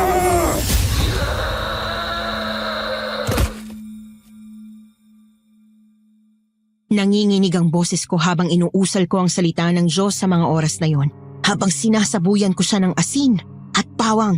Ngunit hindi ako nagpatinag sa takot at mas tumibay pa ang loob ko habang nasasaksihan ko ang paghawak ng mahigpit ng aswang sa kanyang ulo at paghagulgol sa sakit na parabang napapaliw. Mabilis naman siyang sinugod ni Efren at pinagpapalo ng pamalong kahoy na may kugon. Nakita ko kung paano ito nawala ng laban hanggang sa tuluyan ng mawalan ng hininga.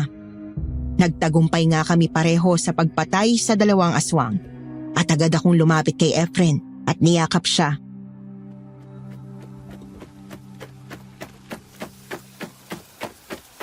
Efren, ayos ka lang ba? Okay lang ako. Ikaw ba? Okay ka lang? Oo, ayos lang ako, Efren. Kunting kalmot lang naman to eh. Sa wakas natalo rin natin sila. Ligtas na tayo. Natupad ko ang pangako ko sa'yo na mabubuhay ako. Aba, dapat lang. Hindi ka pwedeng mamatay, no? Bakit? Papakasalan mo ba ako? Si tatay. Kailangan natin balikan si tatay, Efren. Tara na, para makauwi na tayo bago lumubog yung araw. Iwasan mo na naman ba ako? Tatalikuran mo na naman ba ako ulit? Ano? Olivia, mahirap ba ako mahalin? Sigurado ka ba dyan sa nararamdaman mo, Efren? Tingnan mo nga ako. Oh, nakasuot ako ng malaking shorts, tsaka t-shirt. Mas lalaki pa yata akong tingnan kaysa sa'yo eh. Kaya paano mo nasabing mahal mo ako? Tulad nga ng sinabi ko, babaeng babae ka pa rin sa paningin ko kahit ano pa ang suot mo. Para sa akin, ikaw pa rin ang pinakamagandang babae sa mundo. Mahal na mahal kita, Olivia. Grabe ka na mamambola. Buong mundo talaga. Pero seryoso, Efren. Ayoko magalit si tatay at ayokong sirain ang pangako ko sa kanya. Ako ang nag-iisang junior niya kaya sana naman maintindihan mo. Pero isa lang ang gusto ko malaman. Mahal mo rin ba ako? Kahit konti lang. Kasi tatanggapin ko kahit anong desisyon mo. Oo, Efren. Mahal kita. Pero hanggang doon na lang siguro.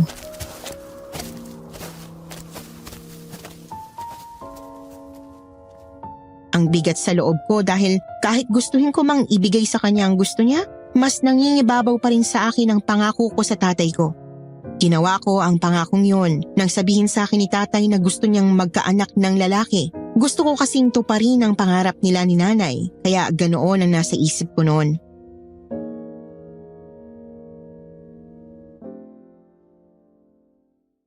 Naglakad na kami pabalik sa baryo. Nang malapit na kami, hindi ko na mapigilang tumakbo dahil sobrang saya ko na maililigtas na rin namin si tatay. Sa ilalim ng kubong yon, sa kulungang yari sa tabla, nakita ko siyang muli, nakahiga at halatang nanghihina. Agad namang sinira ni Efren ang pintuan gamit ang itak na kinuha niya sa kusina ng kubo. Nakailang taga siya bago tuluyang bumigay ang pagkakasara nito. Doon ko na niyakap ng mahigpit si tatay at hindi ko na napigilang umiyak sa tuwa nang muling mahawakan siya.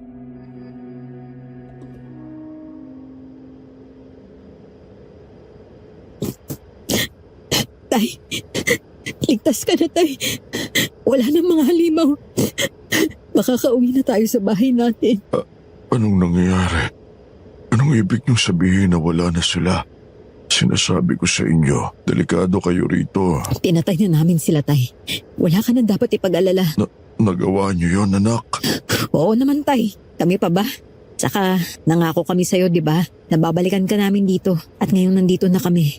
Iuwi ka na namin. At sigurado akong hinihintay ka na ng pamilya natin. Salamat, anak. Salamat dahil hindi mo ako sinukuhan.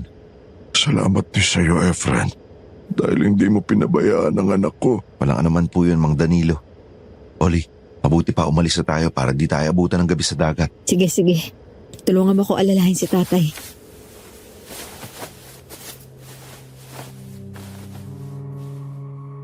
Pareho naming inalalayan si tatay noon. Ako sa kaliwa at si Efren naman sa kanang balikat. Habang naglalakad kami palabas ng baryong yon, nadudurog ang puso ko habang nakikita ang sitwasyon ng aking ama. Ang payat na po niya at halatang hirap na sa bawat hakbang.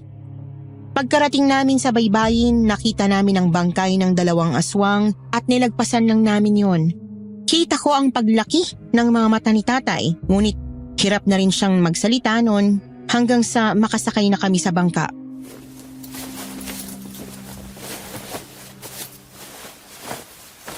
Oh, dahan-dahan lang, tay, ha. Ayos na po ba kayo rito? Oo, anak. Sige po, tay. Aalis na po tayo. Efren, paandarin mo na. Yes, ma'am.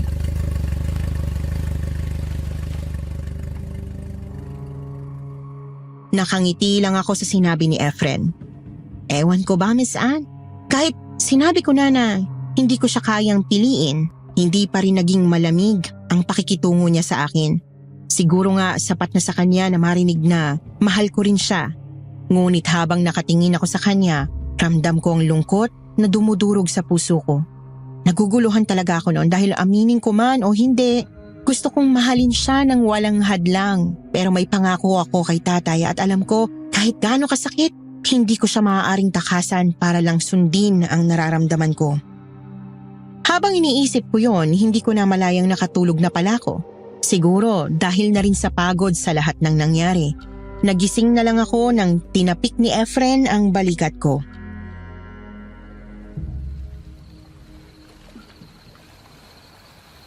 Oli, dito na tayo. Ay, salamat naman sa Diyos at nakauwi na rin tayo. tatay. Nandito na tayo. Naiuwi rin kita. Diyos ko, Olivia. Ay, salamat sa Diyos at nakauwi na kayo. Danilo? Ikaw ba yan? Opo, Nay. Sabi ko naman sa inyo, di ba? Buhay si tatay. Sylvia, mahal ko. Diyos ko, anong nangyari sa'yo? Bakit parang nangangayayat ka?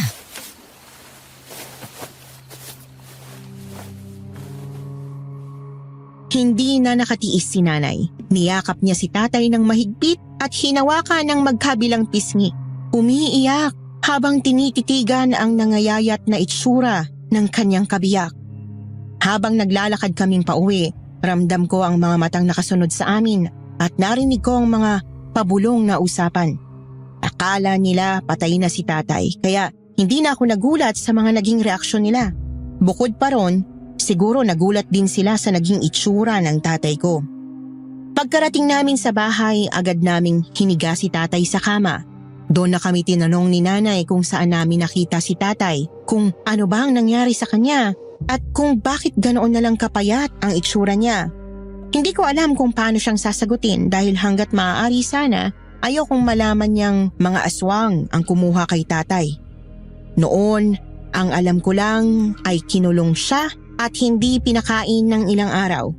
Ang hindi ko alam, may ginawa pala ang mga aswang sa kanya na hindi ko akalaing magdadala ng panibagong bangungot sa aming pamilya.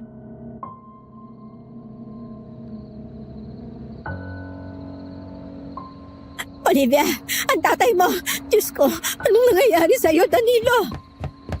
Ano pong nangyari kay tatay? Nay, Tingnan mo, naglalaway siya at nag-iiba ang balat niya. Nangingitim. tinutubuan siya ng titulis na kukuha at pangil. Lumayo kayo sa akin. Layuan niyo ako. Danilo, mahal ko.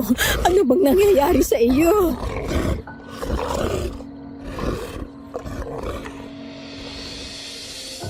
Natataranta ako nang marinig ko ang sigaw ni nanay noon sa loob ng kwarto nila. Pagpasok ko, nasaksihan ko ang pag-iiba ng anyo ni tatay. Nanlaki ang mga mata ko noon at doon ko lang nalaman ang ginawa ng mga aswang na yon sa tatay ko. Pumagulgol si nanay dahil hindi niya maintindihan ang nakikita niya.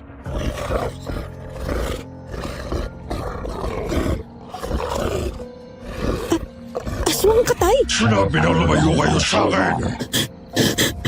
Bakit kayo nagkakaganyan, tay? Anong ginawa ng mag-amang aswang ngayon sa iyo? Anong sinasabi mo, Olivia? Ano ba talaga ang nangyari sa tatay mo? Anong mga aswang? Magsabi ka nga ng totoo.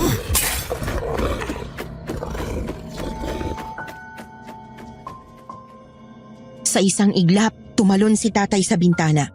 Nagulat kami pareho at agad ko siyang sinundan palabas. Hindi ko na siya naabutan sa bilis niya hanggang sa may narinig akong sigawan ng manok na kinakatay sa likod ng bakuran.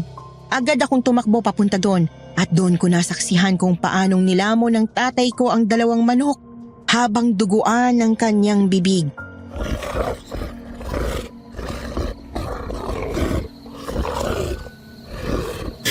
Diyos ko, tay, ano bang nangyayari sa inyo?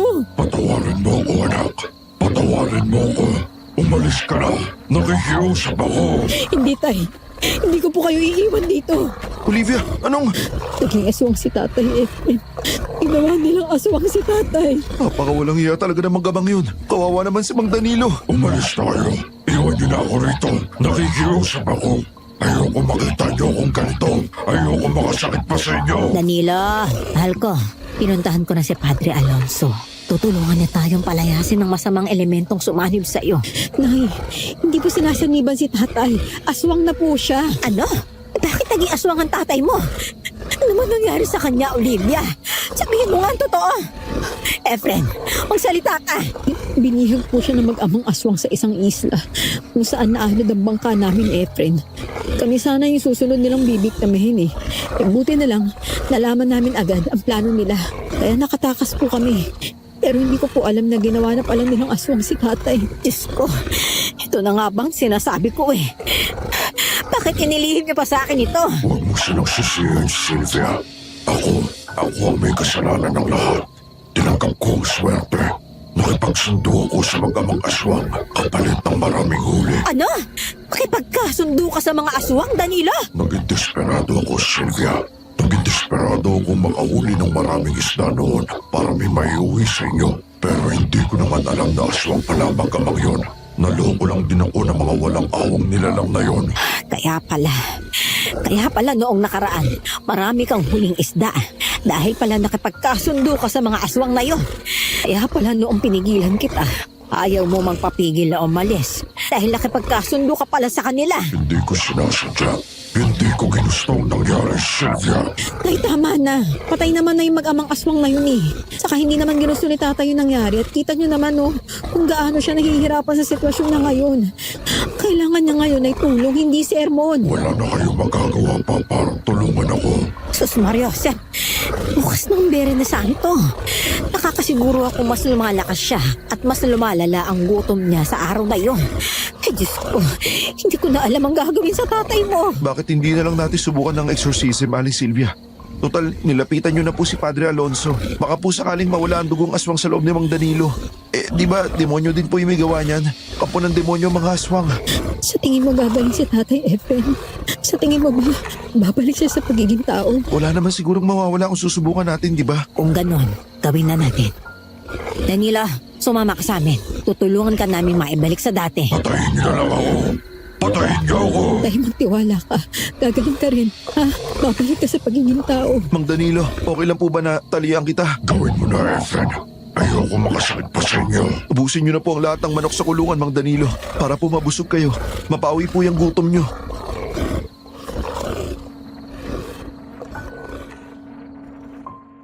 Nakita ko kung paanong inubos at nilamon ng tatay ko ang mga manok na alaga namin.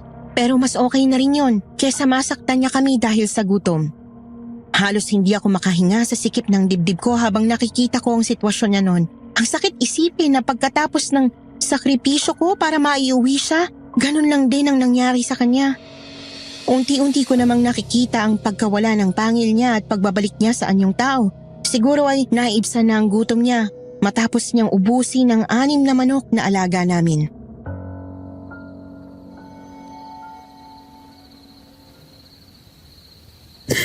Diyos ko, bakit di naman po hinayaan na mangyari to sa tatay ko? Olivia, umuhupa na ang gutom niya. Danilo, mahal ko, sumama ka na sa amin at dadalhin kita kay Padre Alonso. Kung yan ang tamang gawin, Sylvia, sige, sasama ako. Dalhin niyo ko ron. Nahihirapan na ako. Pwede na po ba kitang talian, Mang Danilo? Sige, Efren. Talihan mo ako para sa kaligtasan niyo.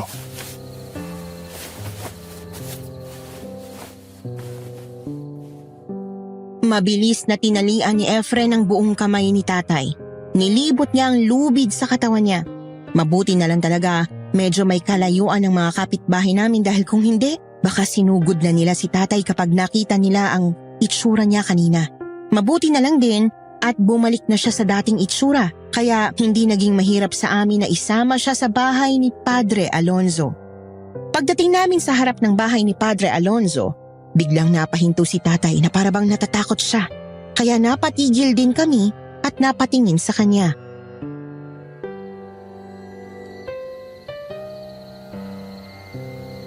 Tay, ayos lang po kayo? Danilo, kailangan natin gawin to bago pa sumapit ang Biyernes Santo.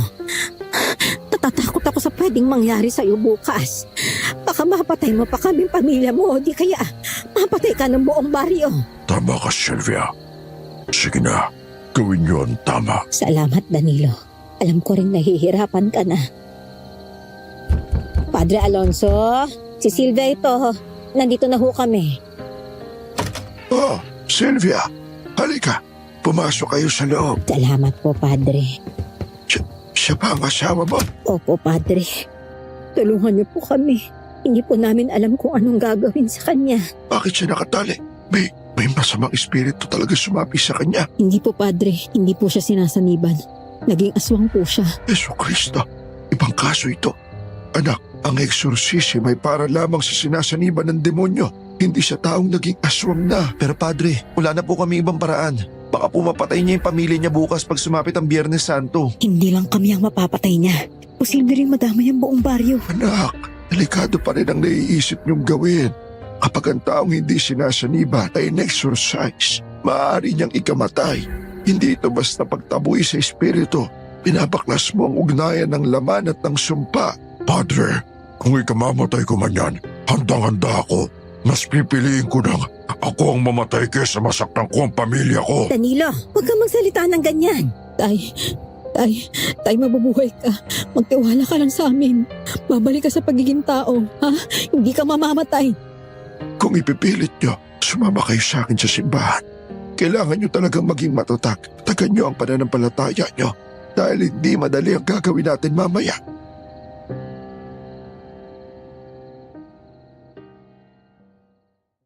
Dinala nga namin si tatay sa lumang kapilya sa likod ng kumbento. Doon ko nakita ang paghihirap ng tatay ko habang papasok kami ng simbahan. Umaalingaw-ngaw ang sigaw niya dahil sa sakit na nararamdaman niya. Hindi ko mapigilan ang pagpatak ng mga luha ko habang naririnig ko ang mga pagdaing niya.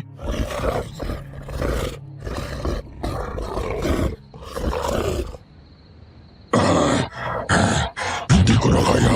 Ayoko na. Padre, parang gusto ninyang kumawala. Iharap niyo siya sa akin ngayon din.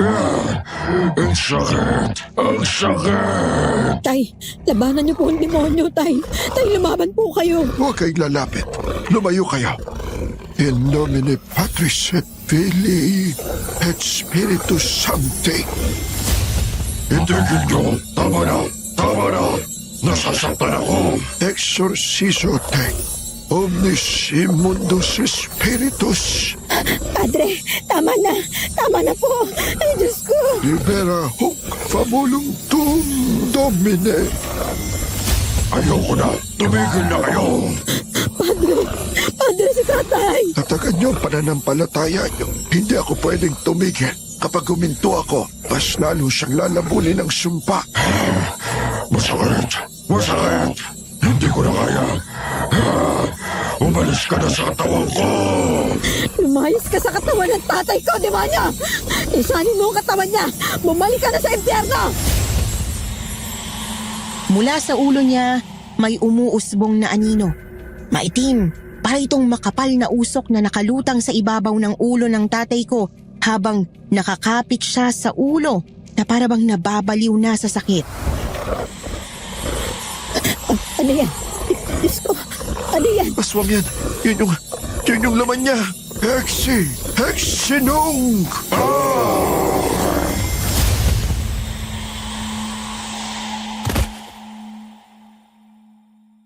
At doon, unti-unting nawala ang itim na usok mula sa ibabaw ng ulo niya.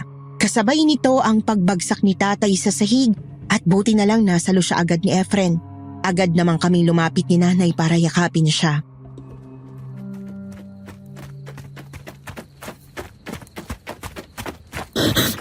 Tay! Tatay! Tatay! Danilo! Danilo! Padre, bakit hindi siya gumagalaw? Huwag muna. Huwag muna niyo siyang gagalawin. Padre, buhay pa ba si tatay? Sabihin niyo! Sabihin niyo po! Hindi ko alam kung nalagpasan niya ang ritual. Pero isang bagay ang sigurado. Bumalik siya sa pagiging tao. Olivia, anak.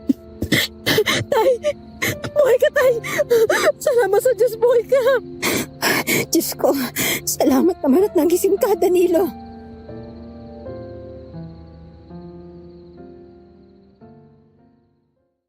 Pagkatapos ng nangyari sa loob ng simbahan, agad naming inuwi si tatay sa tulong na rin ng pag-alalay ni na Efren at Padre Alonzo. Ang akala namin noon ay maayos na ang lahat at nalampasan na namin ang aming problema. Nagkamali pala ako dahil sa paglipas ng mga araw, unti-unting bumagsak ang katawan ni tatay. Hindi na siya kumakain dahil hindi na tinatanggap ng katawan niya ang pagkain. Sobrang sakit sa akin noon, Miss Anne. Isipin niyo, pagkatapos ng lahat, makikita kong naghihirap ang tatay ko sa isang sakit. Pero wala man lang akong magawa para pawiin ang sakit na nararamdaman niya.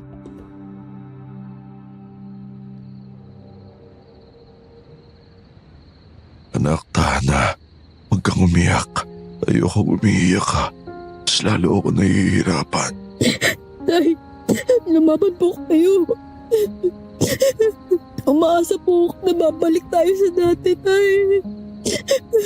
Di ba po nangako ako sa inyo na bibilhan ko kayo ng nanay ng kotse balang araw? Di ba marami pa tayong plano para sa pamilya natin? Tay, Tawarin mo ako, anak. Pero sa tingin ko hindi na ako magtatagal pa. Hindi ko na magagawa yun, Olivia. Hindi ko na kaya pa, anak.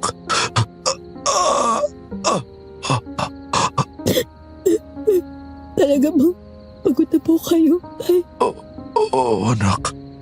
Ikaw na ang bahala sa nanay at kapatid mo. Ha? Huwag mo silang pababayaan. Makako ka sa akin. pangako po, Tay. Friend, huwag mong pababayaan si Olivia. Ha? Maraming salamat sa lahat ng ginawa mo para sa kanya. Sana ingatan mo ang anak ko. Pangako po yan, Mang Danilo. Mahal na mahal ko po ang anak niyo. Alam niyo na po, Itay. Oo, anak. Alam ko kung gaano ka kamahal ni Efren. Dahil ako mismo, nakita ko yon. Pero diba sabi niyo, Kalimutan mo na yon, Olivia. Gusto ko maging masaya ka. Ipangako mo sa akin na magiging masaya ka. Tay naman eh. Sylvia, tandaan mo lagi na mahal kita. Mahal ko. Danilo! Danilo! Danilo!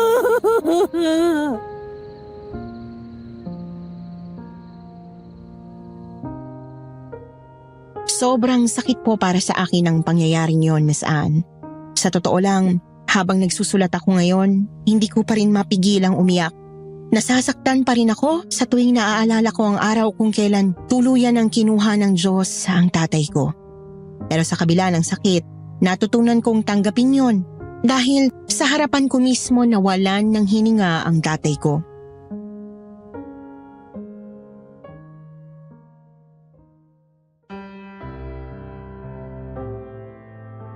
Pagkalipas ng ilang buwan, unti-unti na kaming nakakabangon mula sa pagluluksa sa pagkawala ng aking ama. Unti-unti ko na rin binibigyan ng pagkakataon si Efren na ipakita sa akin na sa kabila ng pagiging astang lalaki ko, babae pa rin ako, na karapat dapat mahalin ng isang lalaking katulad niya. Sa ngayon, asawa ko na po siya at may 4 na po kaming anak. O diba? Sino bang mag-aakala na ang nag-iisang junior ng tatay ko ay naging ina at asawa na?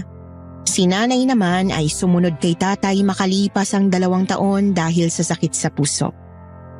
Muli, ako po si Olivia at dito na nagtatapos ang aking kwento.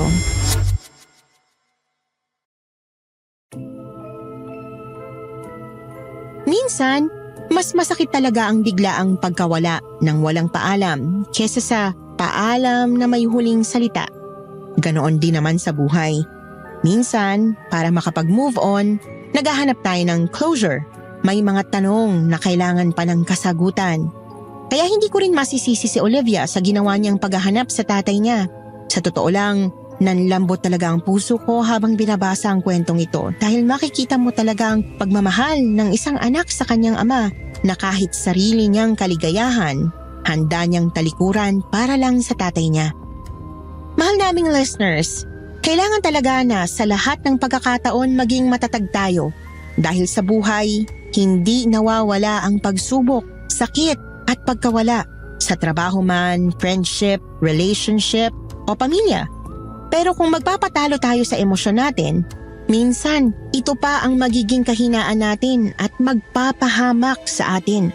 Palagi rin nating tandaan na kailangan nating matutunang balansihin ang puso at isipan natin sa paggawa ng mga desisyon sa buhay. Kasi kung palagi tayong magpapadala sa emosyon, sa huli tayo ang talo. Dahil ang mundo ay walang pakialam sa nararamdaman mo.